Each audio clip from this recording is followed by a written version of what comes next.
It's very interesting. Um, since I'm no longer like the president, I got like 15 hours of my life back every month. But I still have a lot of meetings to play with because I still want to be involved in a lot of other stuff too. So Right. this is one of those 15 hours because I can repurpose it now. Oh, very exciting, very exciting. Okay, so we're waiting.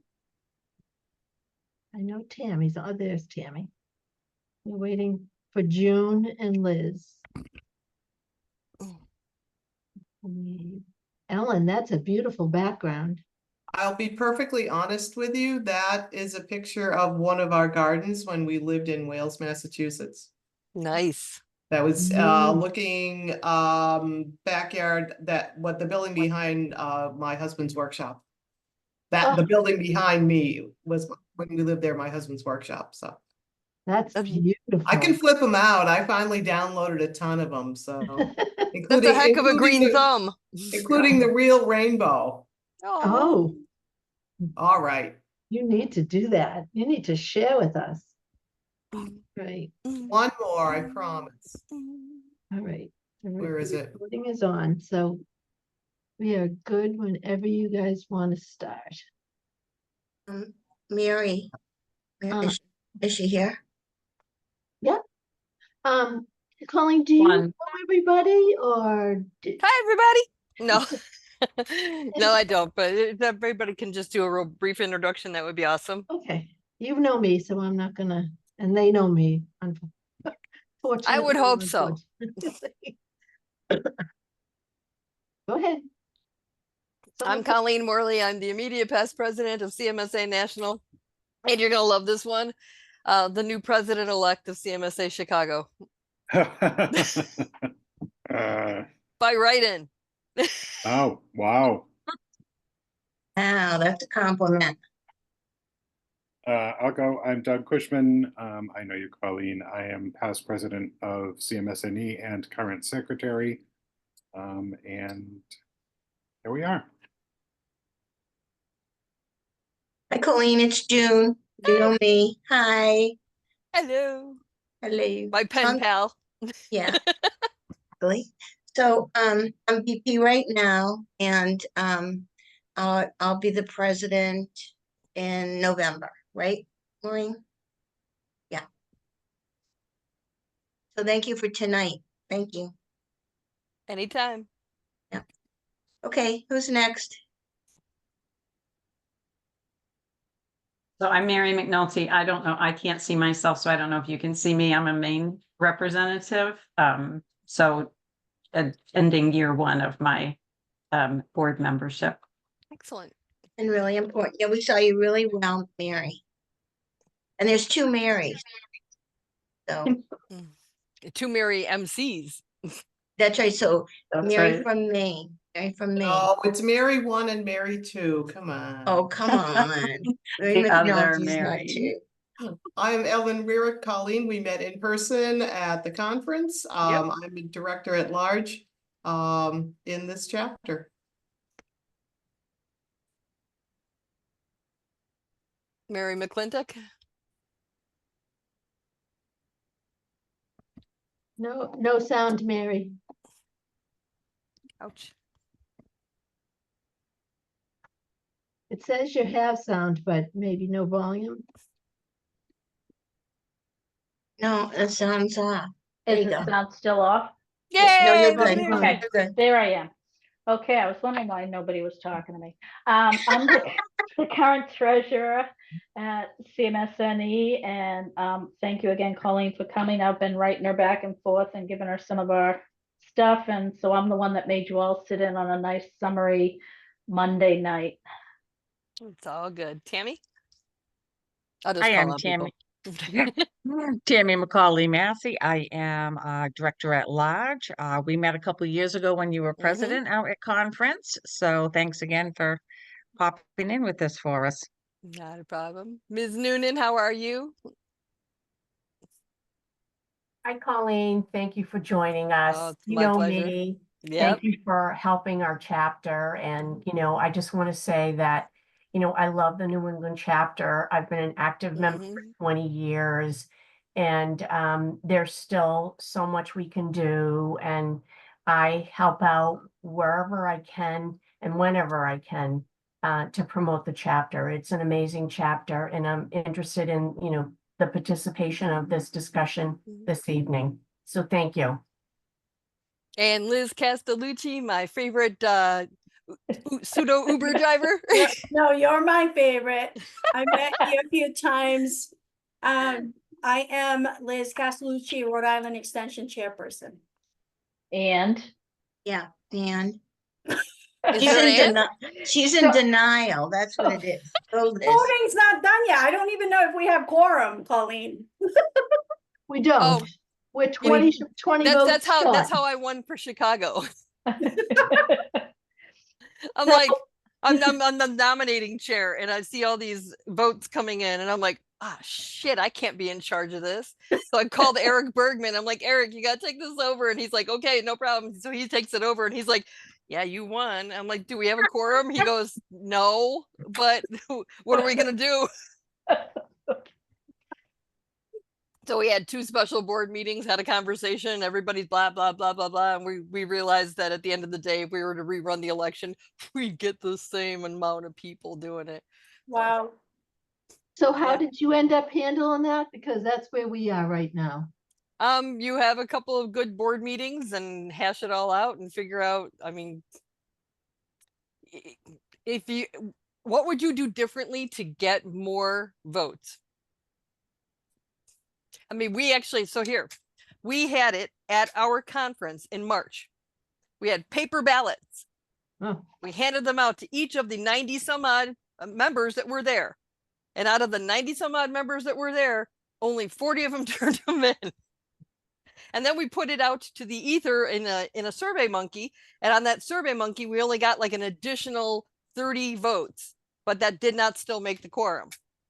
So we had a couple of votes. We had a couple of discussions at the board meetings. We took a look at, what could we do better? What if we reran it? What would it look like? We asked for some feedback from our members, and at the end of the day, we just said, you know what? The board can certify this, quorum or no quorum, because we've done everything possible to get a quorum. Okay. So have we asked like board members to reach out to staff they work with that are members and ask them to vote? You can ask them to vote. You can't tell them who to vote for, but Oh, you can ask them to vote. Say, No. hey, did you Right. remember to vote? But at Right. the end of the day, I mean, it's just like the presidential elections or your local, political elections. You're going to get some people who are going to be like, who cares? Well, Yeah. and if they're members, Maureen has sent out at least 2 emails reminding people that yeah. that it's open. Eric sent out Seasonally. weekly emails to our membership. this is a great segue as to why I called this meeting. Because Colleen, what we're getting is just this. We have the people that are on the board here, and some of the others that can't make it because it is a Monday in July, have been working straight through, pretty much through COVID, and prior to that, a lot of people, and we're just not getting the engagement of the regular membership. And it's twofold. It's one, as being part of the organization, really coming forward with ideas, showing up at events is minimal, or if they do, they kind of slink in the back door and out the front, so we don't ask them to volunteer for anything. And then it's our just the regular membership at large. How do we engage them? And even if they're not wanting to be on the board and take part in it, but to just show up at some of our stuff that we put on, our conferences. We have done virtual, we've done in person, we've done hybrid. All through COVID, we kept things going, having an ad hoc committee that pulled everything together and put things online.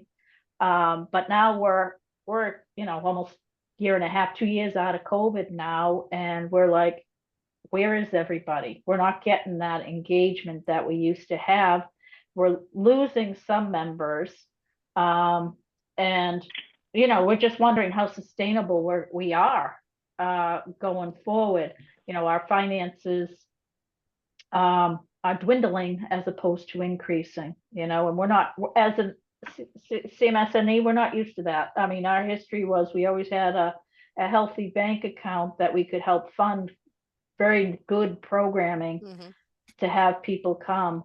We used to also, just for some history, because we are the New England area, as Liz had said, she's the Rhode Island chair, we had programming in each of the areas, in each of the states. Mass had their programming, Rhode Island had theirs, New Hampshire, Maine had theirs, and then would come together for a couple of programs as a unit all together that would be for everybody.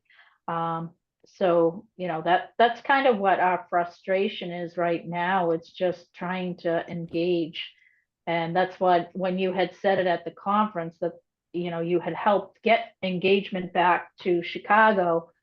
We just thought if you had any ideas for us, a help for us. I know Pat and Liz have been doing some work with new members, reaching out and stuff. So maybe they can speak a little bit more of some of the stuff we have done to try to engage at least new members. So let me start real quick by saying you are not alone. I sadly, on both hands, about twice can count how many chapters have reached out to me with similar issues. Ever since COVID, things have gone downhill. We can't get anybody to volunteer, blah, blah, blah, blah, blah.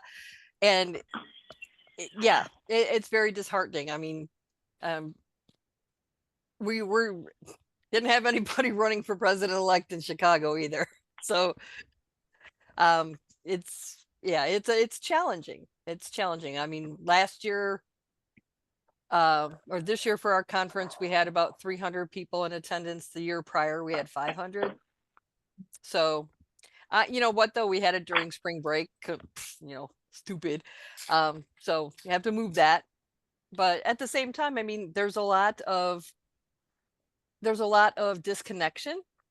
There's a lot of, I can do virtual things and I don't have to go do in-person things. So, there's got to be some value for the in-person. And I think one of the things that the in-person does more superiorly to any kind of a virtual thing is that networking, that in-person kind of a conversation, that learning from each other. I think we saw that really, really underscored at the national conference. Those roundtable sessions that we had were jam-packed, and people were wanting to learn from each other, not just sit there and be taught by a speaker, but rather sit and have conversations and really get that information out. So that may be something that you might want to take a look at incorporating into your next conference. I would say, I mean, you're part of the Northeast Coalition too, so there's a lot of virtual No, you're not anymore? We're not. You weren't.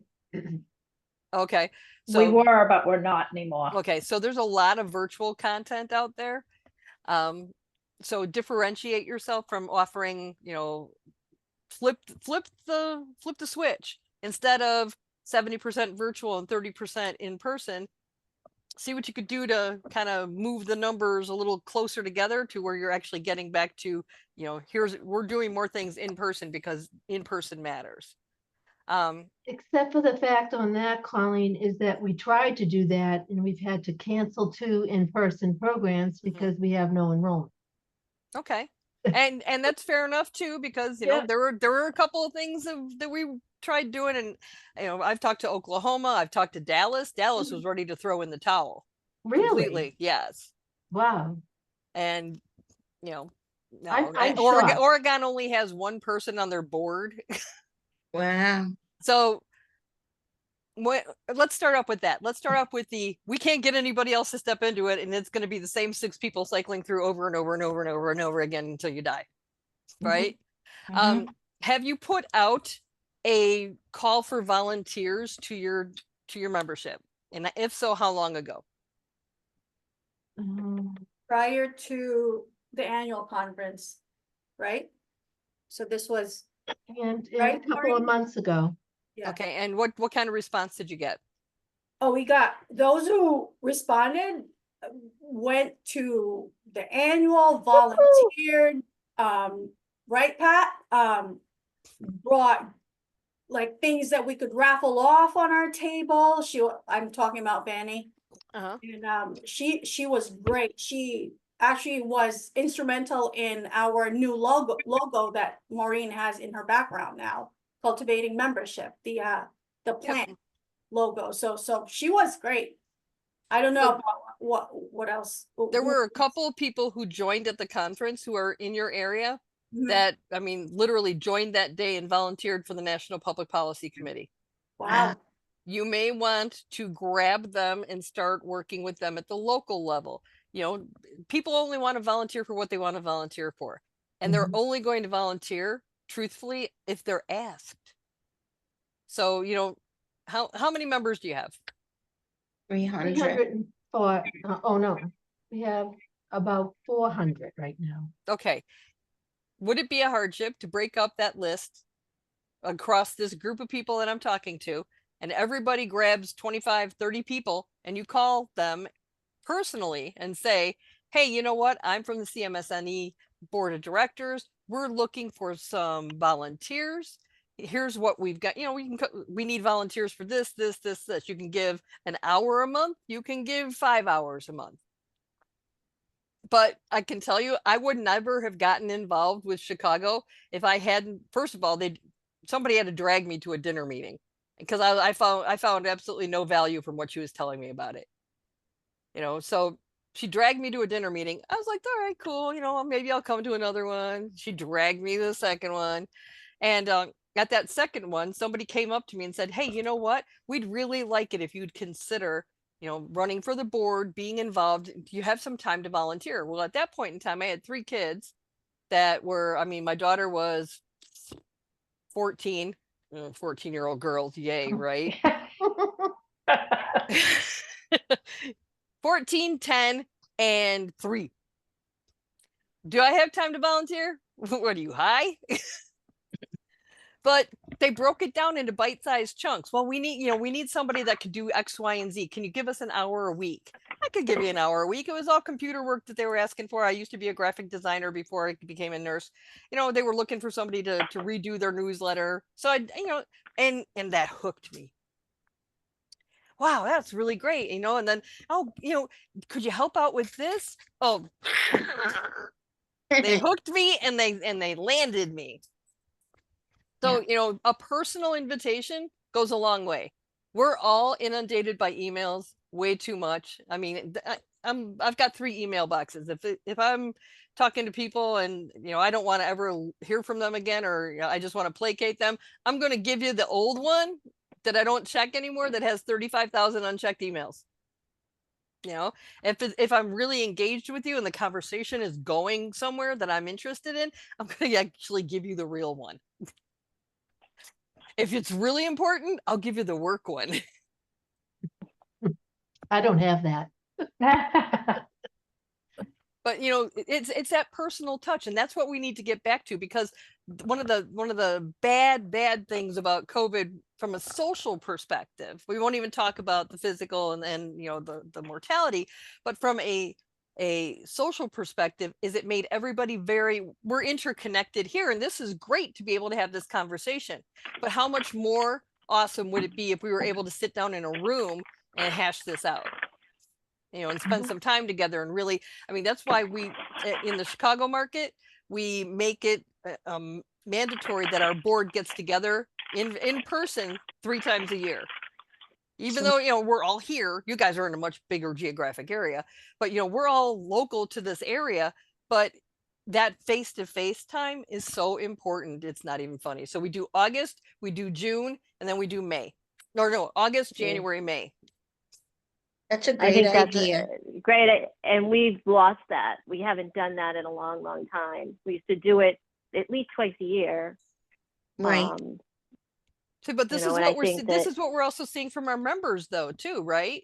They're relying on this, you know, hey, I can go to a CE and do other things, right? I'm multitasking. No, you're not. There's no such thing, by the way. I'm attending a CE. I get to maintain my license. I get to maintain my CCM or my other accreditations, and I'm doing other things that I want to be doing at the same time. But you're not really attending the CE, are you? You're not really learning anything. You're just phoning it in, literally. And that's doing a disservice to your speakers, and it's doing a disservice to your attendees because they're not really listening. They're not getting anything out of it. It's just, it's a checkbox. So I mean, that's really where you can take this information and say, you know what, we think, and put it out there. We really feel that there is value in us getting together physically and meeting, even if it's small groups, because we can learn from each other. And maybe one of your first bigger events is, a roundtable discussion on X, Y, or Z, something that people have asked for, where it's a panel presentation and the expectation is you're coming to engage and to participate, not to sit there and twiddle your thumbs and watch a screen. I do agree that the programs that I've had the most success with are the breakout sessions. They talk about cases, and I'm from New Hampshire, the New Hampshire extension, and it's very difficult because this used to be easy.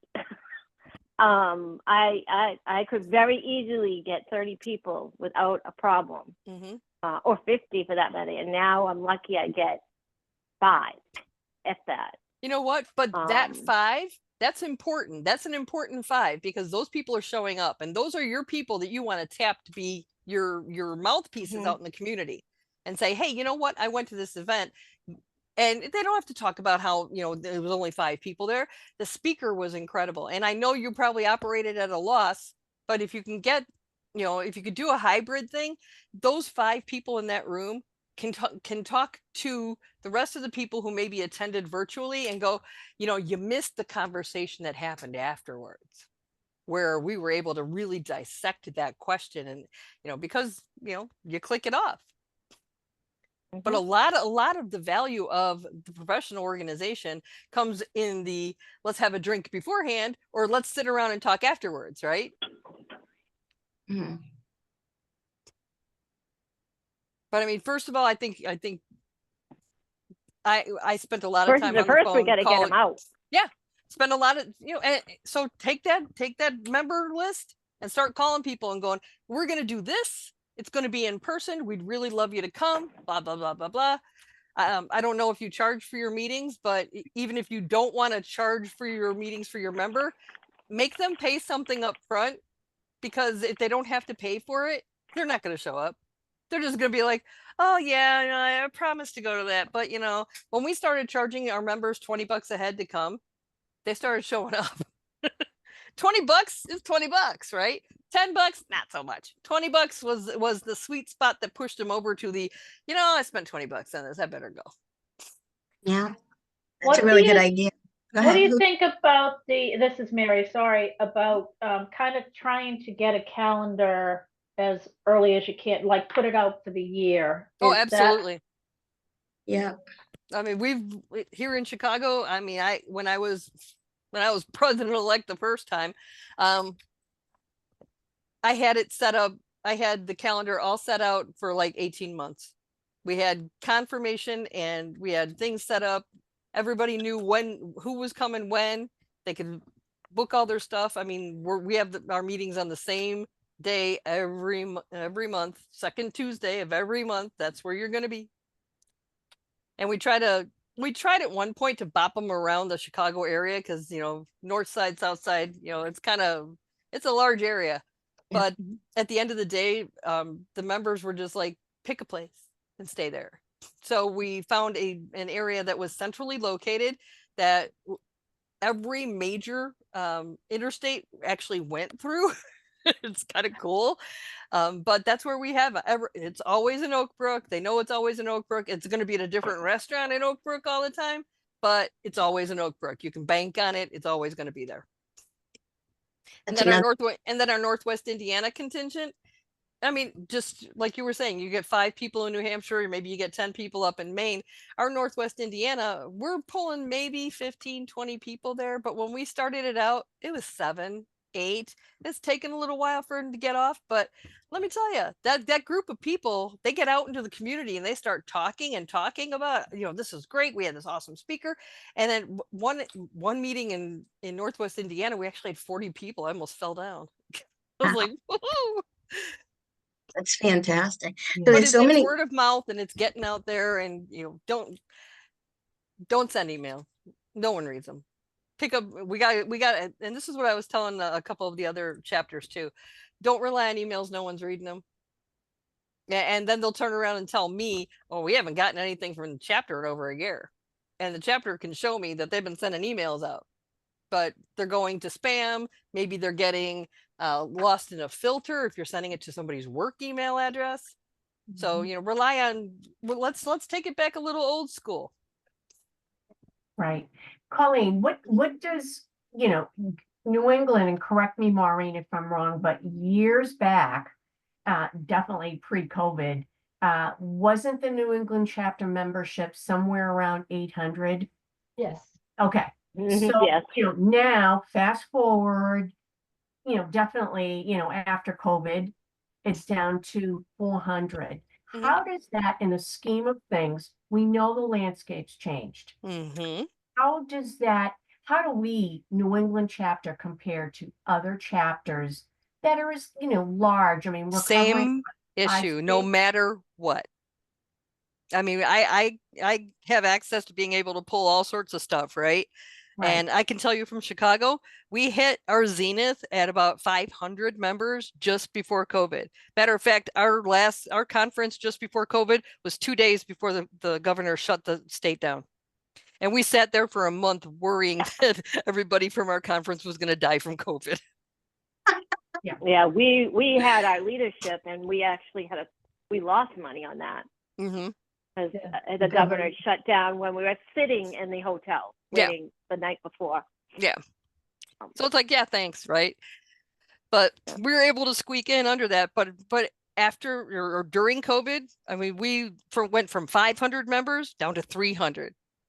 And we're still trying to get back up into, and trying to maintain it at 300 at a national level too. Pat, that is the same thing. And it's not just the larger chapters, it's every chapter. People had to make decisions. Maybe people lost their jobs during COVID. Maybe the organizations that they work for have decided, to balance budget. They're no longer paying for X, Y, and Z. And so it's up to us to explain that, this is an investment in yourself. Don't wait for your business or your employer to pay for it. I get a lot of that here. I work for University of Illinois Hospital, and my team just looks at me and they're like, well, are you paying for it? And I'm like, are you not willing to invest $14 a month in your own professional development? And the people that go, well, no, this is just my job, are the people that I know I'm never going to promote. You're never going to capture them either. Well, and that's true too. I mean, they might be interested, but on the flip side, we had a huge, we had 200 members in a corporate membership with the Cook County. It's called County Care. It's a county Medicaid plan. And their new executive director is a bigwig on the ACMA board of directors here in Illinois. So she went to that and tried bringing ACMA in there, except that ACMA doesn't offer the stuff that the bigwigs at County Care wanted. So here's all these people calling up because they can't register for our conference as members, and they're getting shuttled to the non-member rate. And they're like, but I'm like, you need to go talk to your boss. So we're still working, and if you know anything about Chicago politics, it takes like 2 years to get shit done. So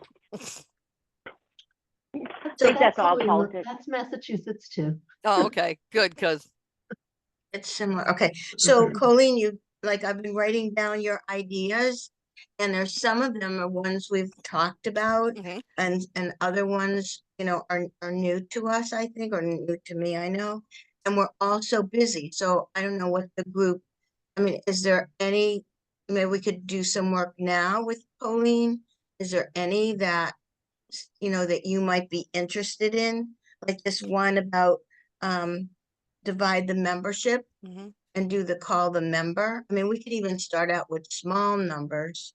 It doesn't have to be 25. We actually made it if you're a director at large for the Chicago group, they actually have a job description that makes them a member representative, and they have a section of our membership alphabet wise. They have a split, and it's their responsibility to communicate with those members once a month, whether that's a phone call, whether that's email or a text or whatever, but it's their responsibility to tag with that membership base. So maybe they've got 25 or 30, but that member is getting not just mass emails coming from our STAR chapter, but something coming from a person.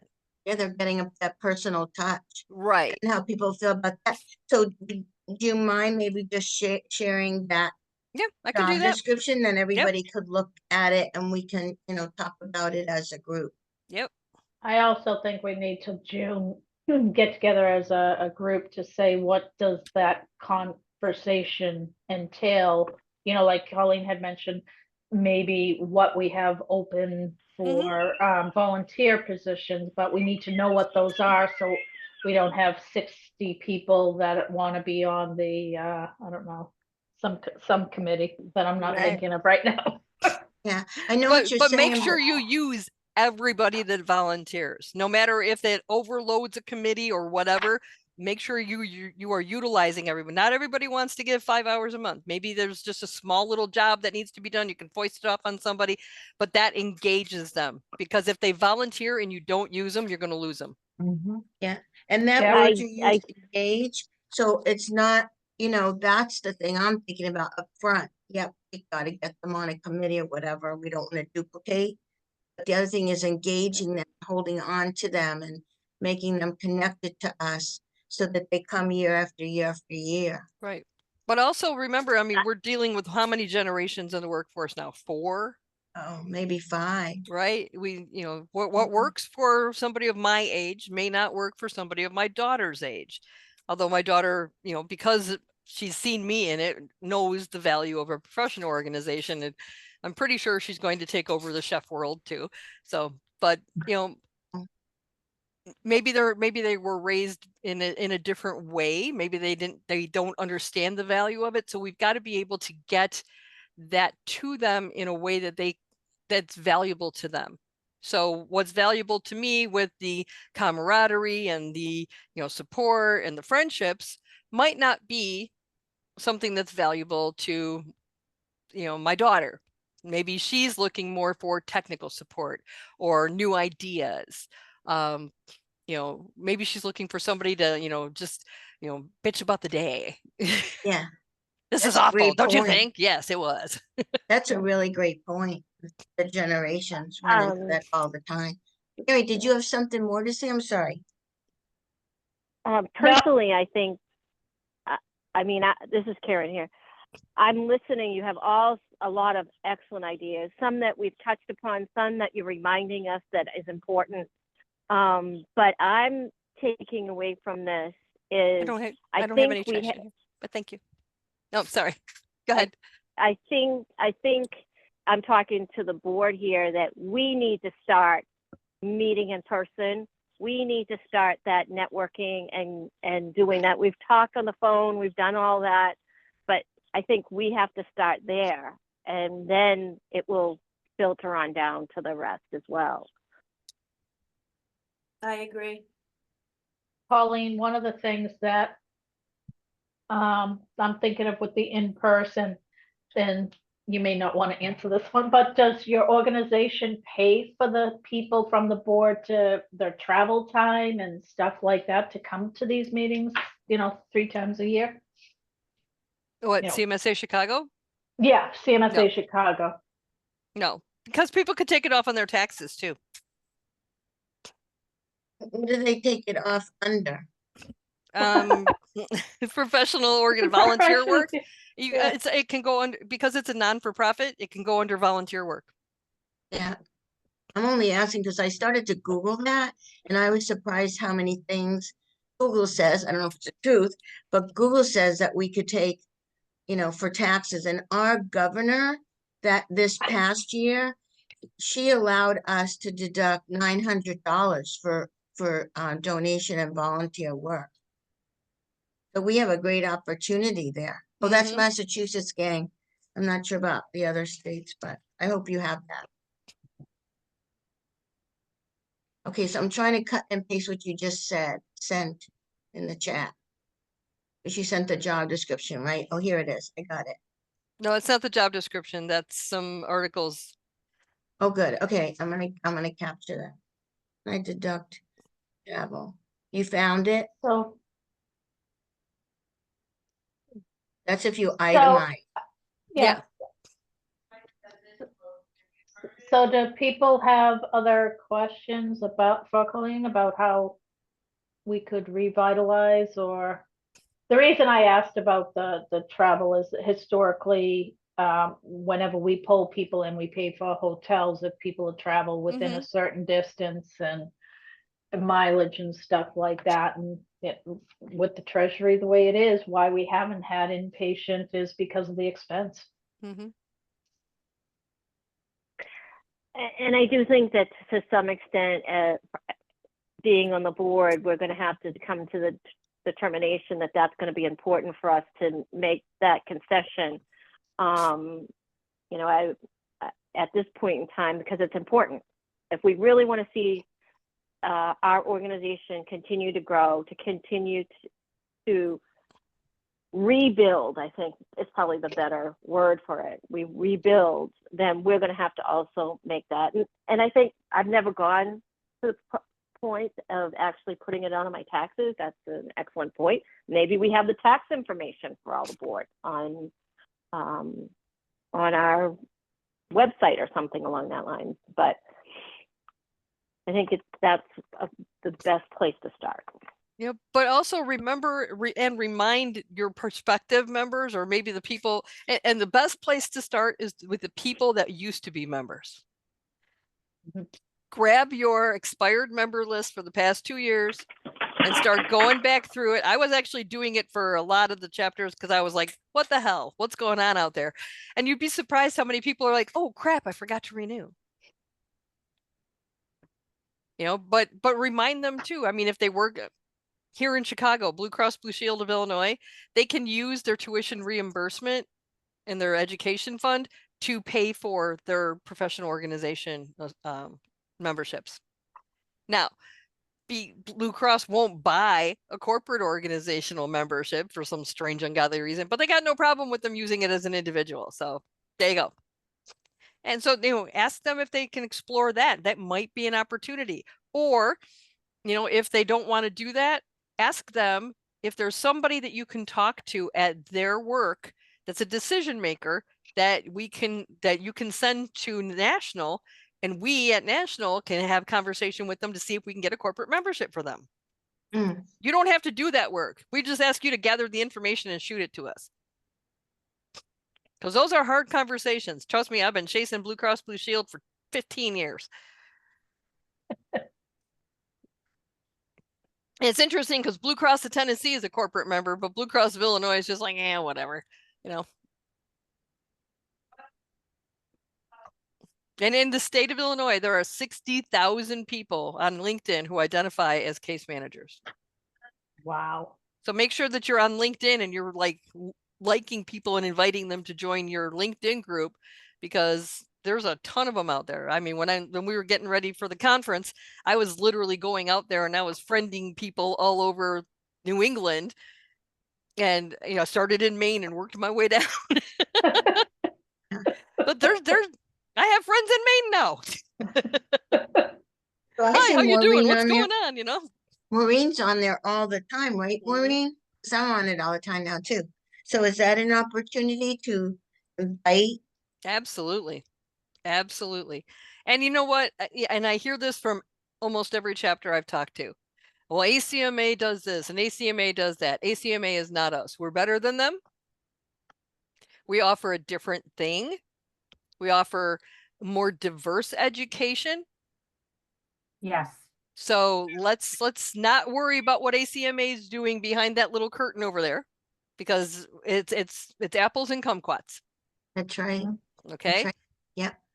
I'm just wondering if we need, like inspiration to make it fun. I mean, we can even make like a raffle among us. Oh, absolutely. We can get something donated and then do something for unusual to draw attention, Yes. We can give raffle to them, but if the group really needs to be inspired, if you need that energy back, we could, just like we put together a basket, we can, do that for us. Right. What was it? Case management week last year. We had a no, it was for the membership push that we just did just before the conference. And it's like, I put it out there. I was like, you know what? Whatever chapter gets the most members, I will come and I will do and it's on my dime. And Sacramento, God damn it, won. I gotta go to California. But they were pushing for it because they wanted that. And the year before it was Houston. So, get it out there and say, hey, you know what? I'm willing to travel. I love traveling. Let's go. I got points. Let's move. Okay, great. Excellent. Colleen, just a quick question. I wondered if you've heard in working with other chapters, if any chapter is doing this, for example, engaging, I don't know, 2 or 3 universities, you start small and see how it works. A couple of universities, engaging them, inviting them to meet with the board to hear about what the New England chapter offers for students for engagement. Could there be something like, we embrace your quality education and we'd like to invite you to be a partner with CMSNE and have your students with the student membership join, and this would provide ideas. That would be insanely awesome. Of the educational work that they do. Well, and it's feeding supply and demand, right? You're talking about the next gen, right? Right. And we will then absolutely have a hand in being able to, Ellen, where's Ellen at? Oh, there she is. Ellen and I were just on the academia committee meeting about an hour and a half ago. Awesome. And that's one of the things we're talking about. How do we get into the academic community? Who was it on there? Oh my goodness. Eileen was on there, and she was talking about, she teaches population health. Well, you all know the story I tell, right? About almost failing pop health in my doctoral program because my teacher told me that population health and case management had nothing to do with each other and I should stop talking about it. No. And she gave me a B, bitch. But the nerve. Seriously. But here's Eileen saying, you know what? She's a case manager. She's teaching population health and she really sees how everything can come together. That's the mindset that we need out there. So when you're reaching out to these schools, you're reaching out to the nursing, you're reaching out to the occupational therapy, you're reaching out to social work, you're reaching out to the schools of population and public health. Public health, absolutely. These are the areas that we're going to be growing in. Yeah. It's not just nurses and social workers anymore. And the coolest thing last year, so we were trying to increase registration last year for our hospital conference, and Ellen was like to give credit, right, Ellen, in one of the assignments that were open so that they could pick. She offered that to her students. So it did, I don't think it worked out that time, but the thing is, that's a great idea. Maybe that's our entering way. We get it put into the curriculum. Maybe not. And that's what we're talking about with the academia committee, right, Ellen? How do we maybe we're not creating a case management curriculum, but how do we interweave case management content and case management concepts into the established curriculum? Because the curriculums are all changing with a very, very large focus on care coordination, value-based, even basic nursing 101. They've got to know how, you're discharging a patient. What happens next? Or do you care? Yeah. The minute they walk out the door, you forget and you keep going. That's 80s. That's 90s, man. No, and what I did, because I created and teach in a certificate for nursing case management and a master's, with their practicum, they have certain amount of hours and I allow them to go to different things. And yes, I've told them all the time between us and the webinars and everything else. So they do receive practicum hours for it. So That's awesome. That's awesome. So can we help you in any way with that? Like a pretty flyer, whatever? nope, because Maureen's always got it out there Excellent. and I always Cool. put the links up and yeah, so hopefully we'll get some more students to be able to attend. I've told them about the, the annual too, and come to that. Excellent. Yeah. Excellent. But Yeah. doing that with Ellen's school, now break it out to the rest of the schools around you and say, Right. hey, you know what? We've got this opportunity. We know you need practicum hours. Why don't you come and learn about something really cool? Maybe you never thought about this. It could be, down your career trajectory. God knows we all find out about this by accident. Yeah. Those Nancy Skinner say, poof, you're a case management. No, but wouldn't it be nice if the next generation of whatever discipline we all are intentionally looked at case management as a career trajectory rather than an accident? It's a happy accident, don't get me wrong, but totally agree with that, Colleen. And again, in just this discussion, I have to say that the New England chapter has touched, on so many levels. And it's a time, the landscape has changed. It's a time to rebuild. And I thought you brought so many, additional ideas. I love the idea of the tables, the tables that really function like a networking table with a topic that kind of lead to discussion and new models of care delivery at the same time and hot topics. But then take all that information that comes out of that and put it in a document and send it back out to everybody, because they're not going to be taking notes because they're going to be busy being engaged and talking to each other and stuff.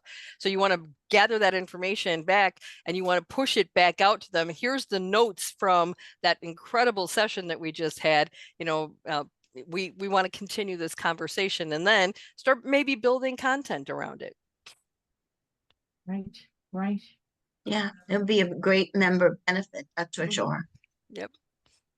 I mean, try to give them back some stuff that, it doesn't have to be tangible. You don't have to give them $100. You don't have to give them, CE credit all the time, but, bring all that knowledge together, put it in a nice little bow and send it back out to them.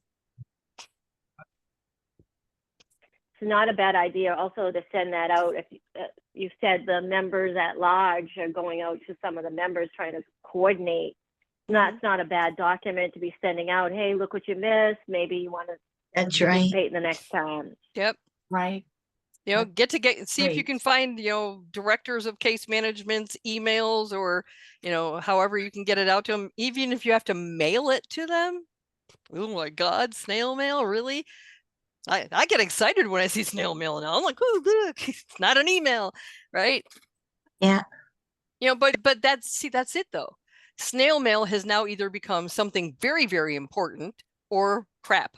It's either still marketing stuff, which has gone away because they're all using email. But so whatever shows up in your email, in your actual physical mailbox, tends to be a little more important these days. So that pendulum has swung, right? So maybe getting back to those basics of interaction and, one-on-one personal, pick up the phone, write a letter, type something out and send it to somebody physically. That might actually get their attention because, hey, they took the time to actually put this in an envelope, throw a stamp on it and send it out. When we do our conference, we send out little postcards. You can get them done real cheap, especially on like Vistaprint and stuff like that. But you got to, for the national conference, how many of our vendors sent you something at your personal home address when bring this with, give it to us at our booth and we will give you a prize. Yeah.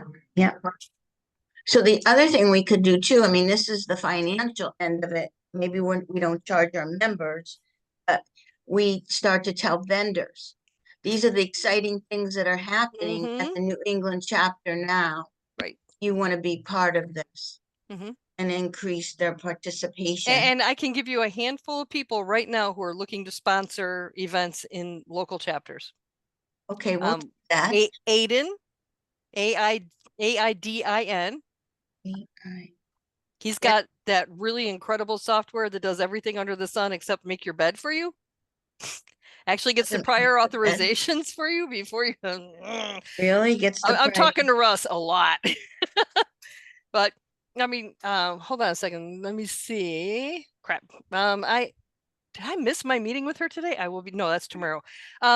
So I have a meeting with this lady tomorrow. Hold on, I gotta figure out what her name is real quick. Tomorrow, her name is Ellen, and she wants to sponsor a dinner meeting in Chicago for Aiden. So when I talk to her tomorrow, whose name and email do I give her for you guys? June, is that you? Should I direct her to you? What about you, Maureen? Okay, so I will. Maureen starts it and she wants to hand it down, but I'm wondering, like, where would we want that? Like, well, that's something you guys can. Okay, so we'll figure it out. That's operational, but you've got them. Genentech has fallen off of the map, and we need to pull them back in. So I would suggest getting a hold of, if you've got a local Genentech rep, get a hold of that person. There is another software company called Ada, AIDA, that I can get you in contact with.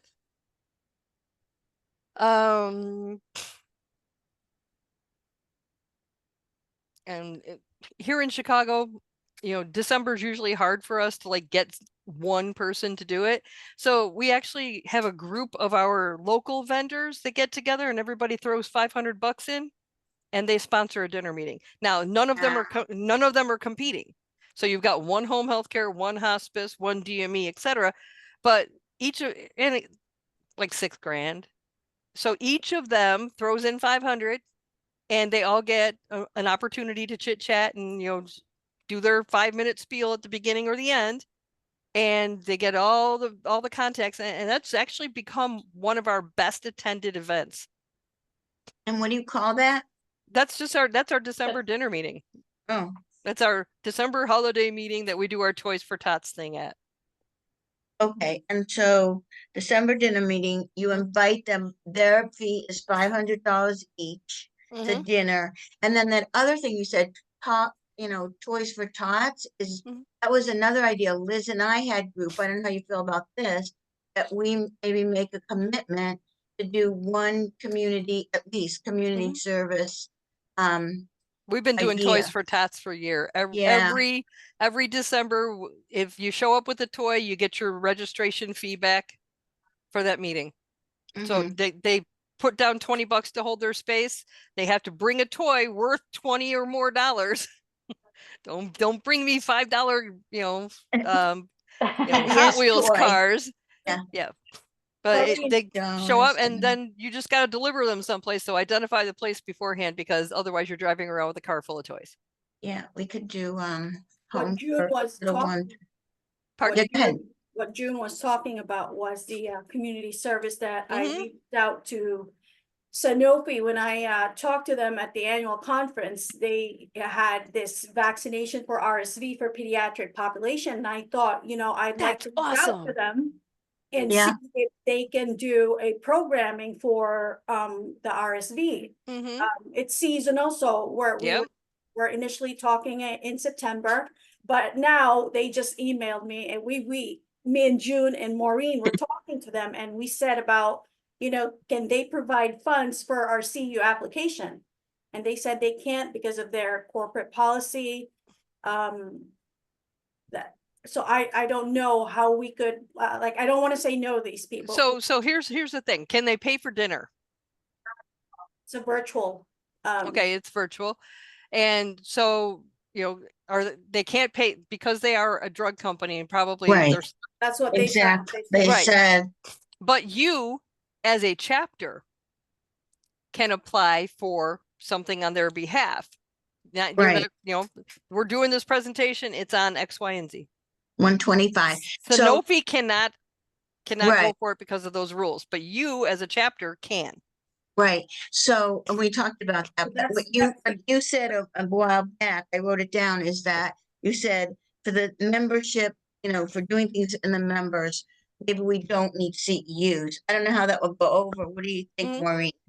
We did something without. If you're in an area that they're used to it, that's like okay, that's like withdrawal. Okay. Yeah. Okay, I Yeah. get that idea. So we need to discuss as a board about the So we're gonna be $125. on the hook with this situation. If they're not willing to give us money, why would we even, I mean, it's a shame. There's a difference between them not giving us money and not paying for CEU. Right. They could donate the $500 towards programming, or they just have to word it such that it's not for the specific CEU. Well, Exactly. they've already told us, and Maureen, I don't know if you remember that that it's a different department with, giving money. As the money, yeah. Yep. All right, so how about this for that? How about this? How about saying, hey, you know what? We want to give you this opportunity to do this presentation. We'll take care of the CE requirement, et cetera, on behalf of our members, but get something in writing that they will be a sponsor at your conference. Exactly. And that's what they're talking about doing, buying a exactly. team. Yeah. Exactly. We've got drug companies here that are willing to have a booth at our conference, but they can't do any. Yeah. Yep. Okay, that's what we're gonna do, Liz. They already said definitely they would do the annual conference with the table. Yep. Yeah. Make sure it's in writing. And get big money out of them, man. With farmer companies, if you plan ahead of time, like you have that 18-month schedule out, there are grants you can apply for, educational grants, but you have to apply for them 3 to 4 months before the event. Oh, yeah. You can't just go in a month before or a few weeks before. There are pharmaceutical grants out there. There are grants out there for everything, but they got money. They just can't hand it to you. There's a process. It all has to be a big process with all your documentation and budgeting and your advertisement. It's a process, but you need to be planning months and months in advance. Right. But that trade, I mean, we already started to talk to them definitely about buying a table at the end. And there's paperwork that has to be done and stuff that you gotta supply them with everything under the sun. But at the end of the day, they're there and they're supporting the chapter, and that's it. That's at the end of the day, that's what you want. You want them there. You want the money to support the chapter. You want the information that the case managers can take back to their places of work and business, so that they can, bring this to the doc and say, hey, did you think about this? Because it's a great new opportunity. I forget the name of the drug company I was dealing with last year here in Chicago, but I mean, they had me jumping through. I mean, it was a new email every other day. And after 2 weeks, I'm like, dude, what do you need?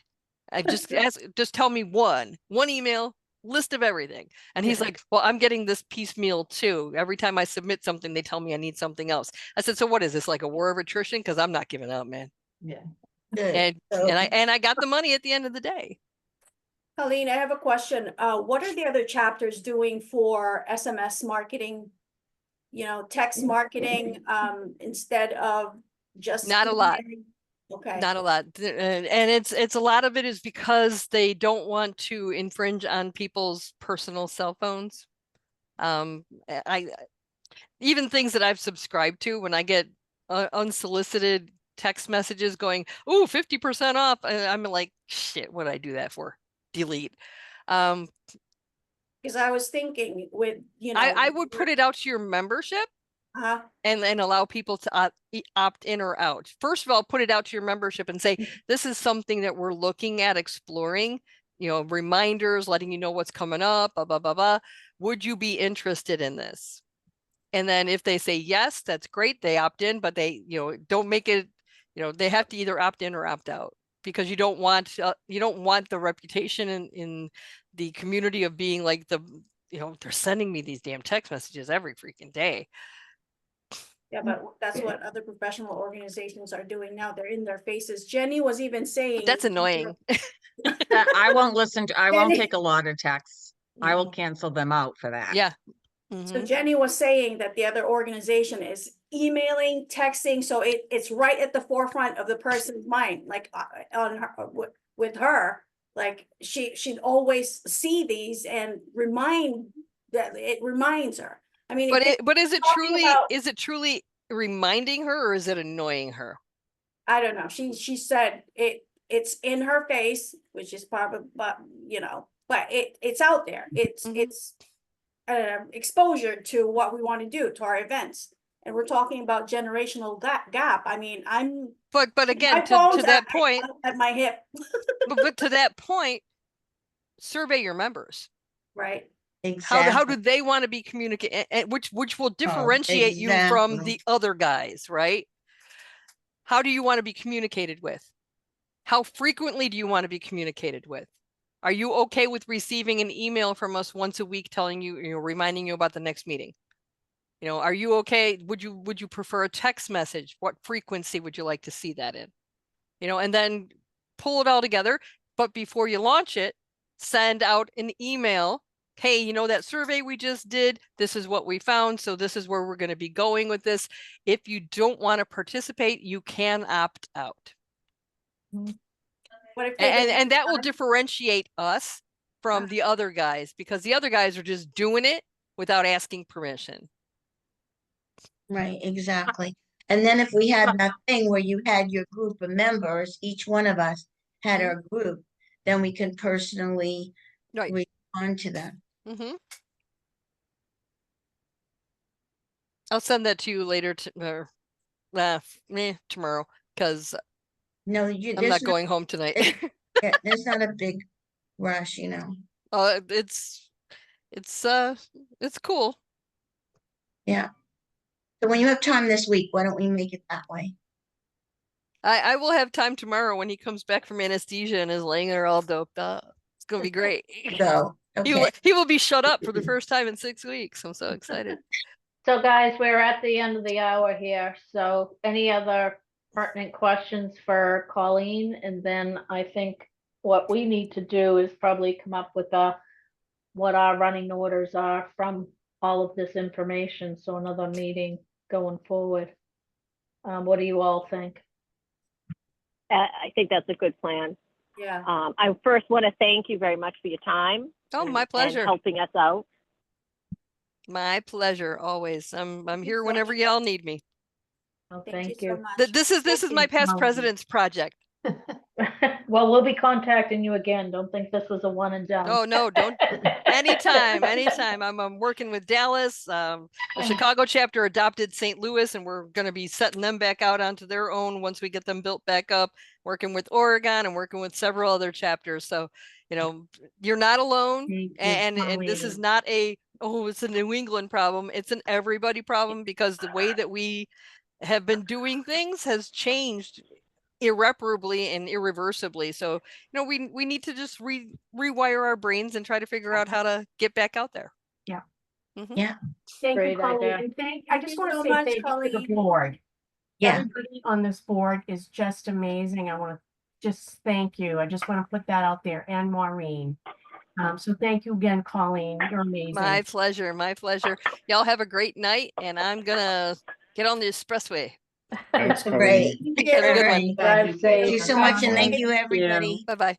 for making Thank you. time. Bye. Bye-bye. Bye.